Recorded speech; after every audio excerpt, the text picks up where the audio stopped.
Welcome to Comics with Dan. This is the Comics Commute number 36. And it has been quite some time since I've done one of these. Like I mentioned, I think in my last Comics Commute, I don't really commute anymore. So I don't really have time to do the Comics Commute. But I had a meeting that I needed to go to today, so I thought I'd film an episode. I thought it was overdue. Plus, I had a lot of books that I wanted to talk about this week, and I got to talk with the awesome Ben Lacey on Monday about his upcoming Kickstarter for Samson #2. So my time to talk about other books was limited, which is perfectly fine because I'm very excited for Samson #2. But now we can talk about some books that are coming out this week. And the nice thing is that I'm recording this on a Wednesday evening, really. And so I can talk about the books that I actually got a little bit early on Tuesday. But so, yeah, I mean, let's get right into it. So the first one I want to talk about, Absolute Batman #8. This is the first full appearance of Mr. Freeze in the Absolute universe. And it's interesting because, like, Mr. Freeze is such a good character in the mainline Batman. And this version of Mr. Freeze is also really good. Completely different type of character. And really, this was probably the best issue of Absolute Batman since the first issue. I mean, Mr. Freeze is just so creepy, and you can even just tell from the cover. He's got like this Slender Man look thing going on. But he's just like, not to make a horrible pun, but it gives me chills whenever I read this book, right?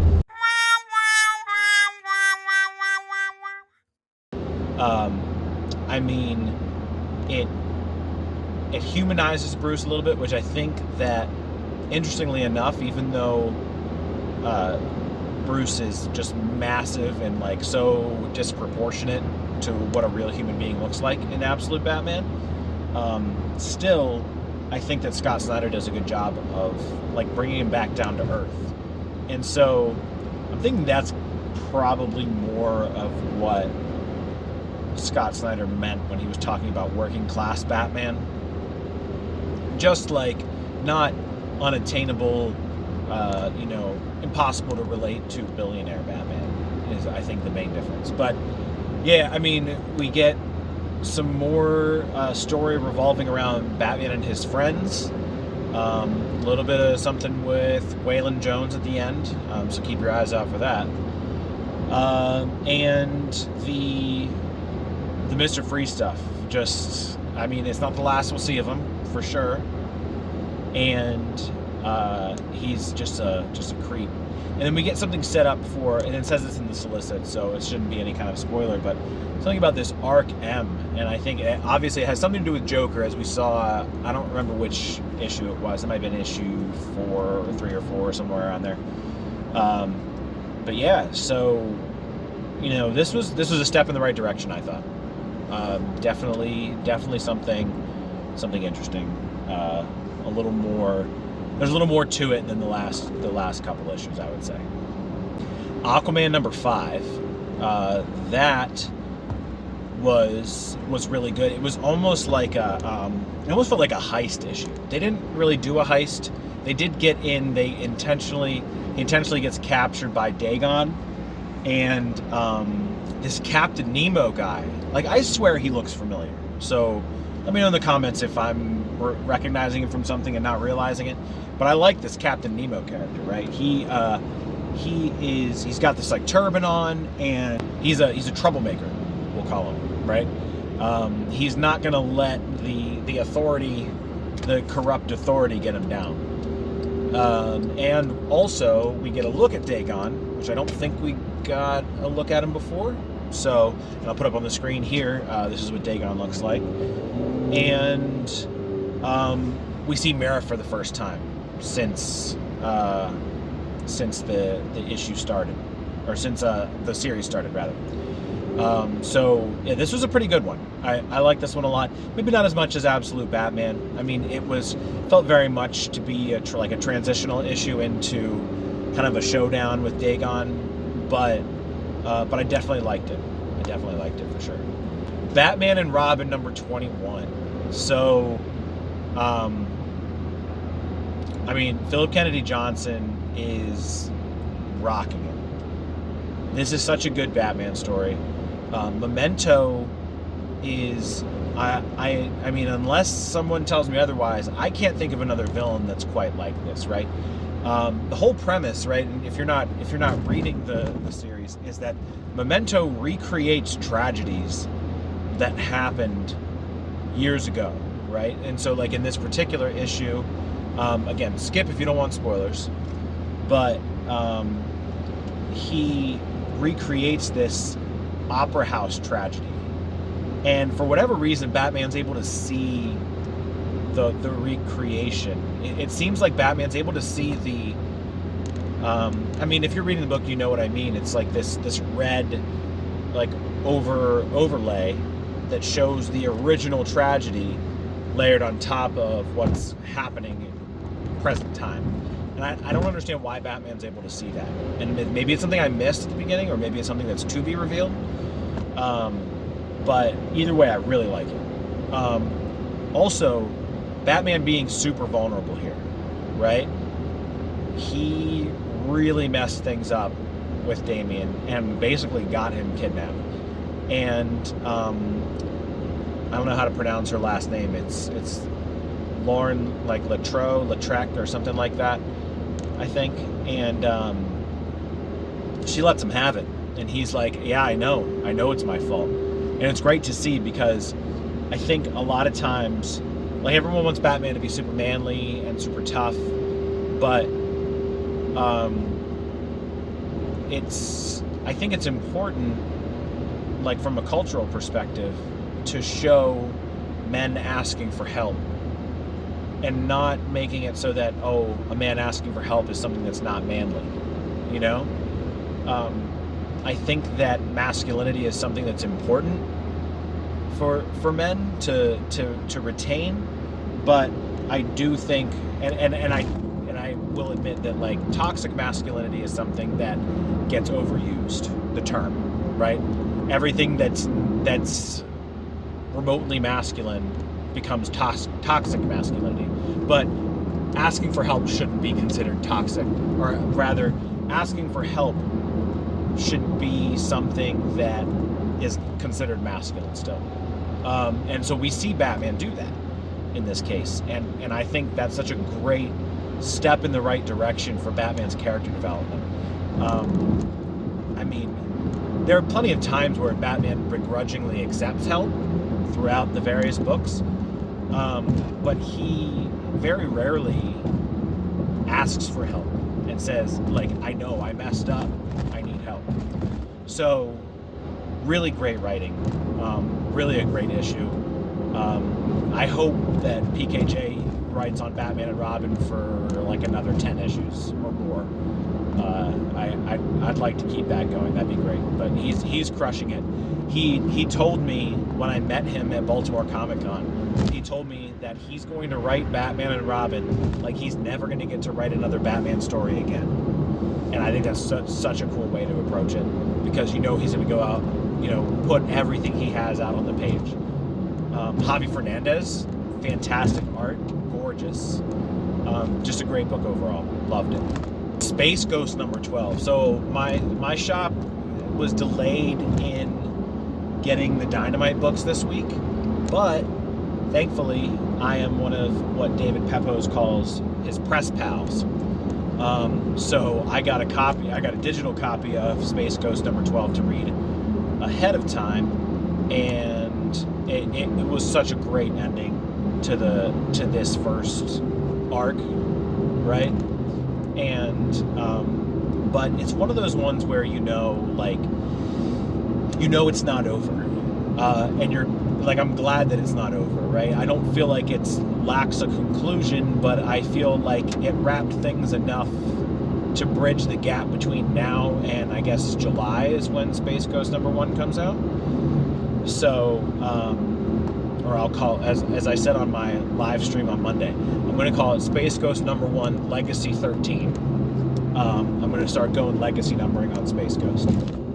But yeah, I mean, really great ending. Just the way that the Space Ghost team takes down the Council of Doom is just so great, and it feels very Space Ghost. Feels very 60s superhero, but still modernized to fit David Pepose, Jonathan Lau, Andrew Dalhouse, and Taylor Esposito's fantastic modern run. I mean, it's great. If you haven't been pulling it, like, get after the hardcovers. Get a trade paperback. Like, it's really great. I mean, it's a nice reprieve from just regular Big 2 superhero comics, which, I mean, I just got done saying that I'm enjoying the Big 2 superhero comics that I'm reading, but it's still nice to have a non-Big 2 superhero to kind of follow, and I'm loving it. Oh, so I finished reading Wonder Woman by Greg Rucka, the first volume. I got that trade at Ollie's, a great deal on it. It was rocky for me. I felt like it. So, like, the Hikisha, I think is how you pronounce it.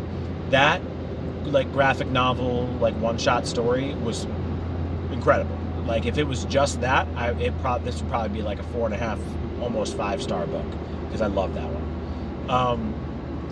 But the beginning of his, like, regular arc or his regular run on Wonder Woman, it felt a little slow. It felt a little slow, and I had some trouble grasping what he was trying to say. A lot of it deals with free speech, which I think is a good topic to tackle, especially this was back in, I think the run took place in like 06, maybe 07. I mean, I feel like, I don't want to say free speech has been done to death, but it's been tackled in a lot of books since then, but this would have been a little earlier on, right? And it tackles that by, I mean, Wonder Woman writes a book and has all these views and opinions that people find offensive or terrible or whatever reason, right? And she has to deal with people basically trying to take her down just because the cultural differences that she shares as a Themysciran don't align with theirs, right? And I think that my biggest issue, and I wrote a review on it on League of Comic Geeks, so I think I'd get into it a little bit more there. I think my biggest issue is that I don't really know what's in Wonder Woman's book. Like, I don't need to read the whole thing, right? I don't need an entire pretend book that Wonder Woman wrote. I would just like to know, like, a little more detail on what these groups were so opposed to. Like, obviously, like, so, like, without really spoiling anything, like, the ringleader of trying to take Wonder Woman down, it's not so much that there's an issue with what is actually in the book so much as she has an issue with Wonder Woman herself, which, to me, that was, like, some of the best stuff in the book, is seeing that she, seeing this main villain, I'm trying to remember her, it's like McHale, Dr. McHale, and I can't remember her first name for some reason, but she, the issue where we get her motivation and her backstory was like the best issue of the run. I would almost say that this Dr. McHale is like Wonder Woman's Lex Luthor, right? That she just hates that Wonder Woman is admired by so many and thinks it should be her. Which I think, like, that jealousy, that envy that you see from her and from Lex Luthor, I think that makes for some really compelling stories. So I ended up giving this like 3.5 stars. I think that like, even though I liked, or even though I only gave it 3.5 stars, I'm still interested in getting like volume 2. Like, I have a feeling, just because of how much it picked up towards the end of the volume, I have a feeling that like volume 2 is gonna be like quite a bit better. But yeah, no, I mean, it was definitely an interesting read. It took me, like I said, it took me a little while to get through because it was just a bit of a slog at the beginning, I think. But it ended up kind of making up for it by the end. So I read Dick Tracy number 10, which was the ending story, or the end issue, the last issue of the second arc of Michael Morecci, Alex Segura, and Geraldo Borges' run.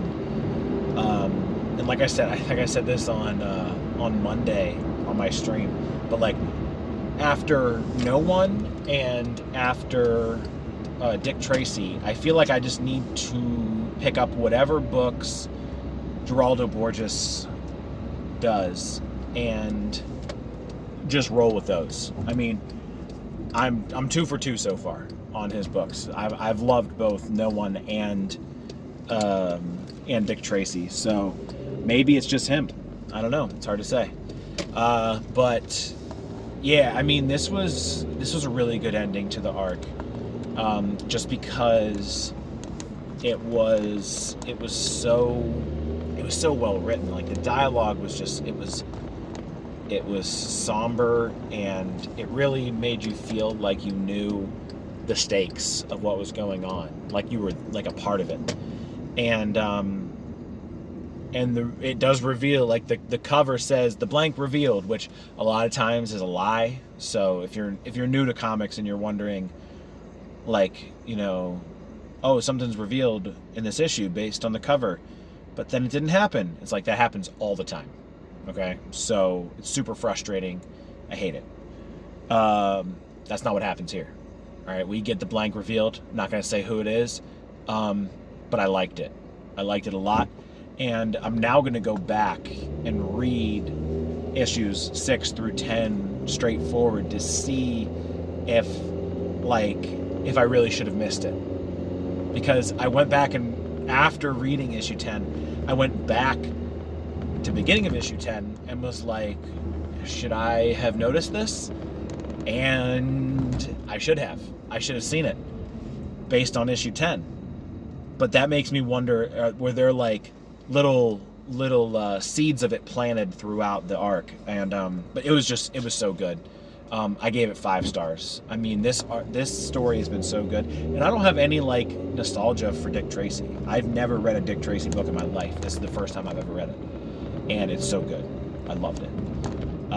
Definitely recommend picking that up. I'm hoping they did a deluxe hardcover of the first volume, and I liked the first volume, but I didn't think I liked it quite enough to pick up a deluxe hardcover. But the second volume has been incredible, so now I'm going to buy the first and second deluxe hardcovers. I really hope they do a second deluxe hardcover. So I started reading Miles Morales Spider-Man number 33. I'm enjoying that. I didn't finish that one last night, but it was pretty good, and I'm liking the way that Cody Ziegler is writing Miles, and really just the effort that he's putting in to building up to this God War story. And I think I've said this a couple times, right? That Ziegler has basically built Miles up to be able to participate in this fight between Hercules and Ares. And the one thing I'm a little worried about in this book, and maybe I need to check the covers for the next couple issues, but like, Thor flies off at the beginning of this issue, and I'm gonna be honest, I'm a little worried that he's just not gonna show up again, and that he was just used to pull people into this book, which Thor isn't what pulled me into Miles's book, but I was really excited when he showed up at the end of 31. I think it was 31.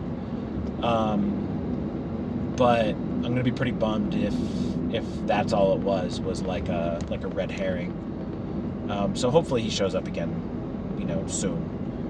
But yeah, no, I mean it's good so far. I'm enjoying it a lot. The Transformers number 20. So I didn't pick this one. I have this one. I just haven't read it yet. I love the cover because I've been like dying to have the confrontation between Megatron and Starscream. So I'm thinking I'm really gonna like this one. Issue number 19 was Megatron centric, and it kind of showed what had been happening to him, and it was a great issue. I mean, I know a lot of people didn't love it as much as other issues, but I thought it was really good. And honestly thought it was an improvement upon some of the issues where it's just, let's introduce 6 different Transformers, all of whom I've never heard of. That's the really frustrating thing for me in this book, is that I can't keep track of all the different Transformers that I introduced. I have the whole run, so maybe I'll go back and I will count the number of Transformers that show up and then do nothing after that.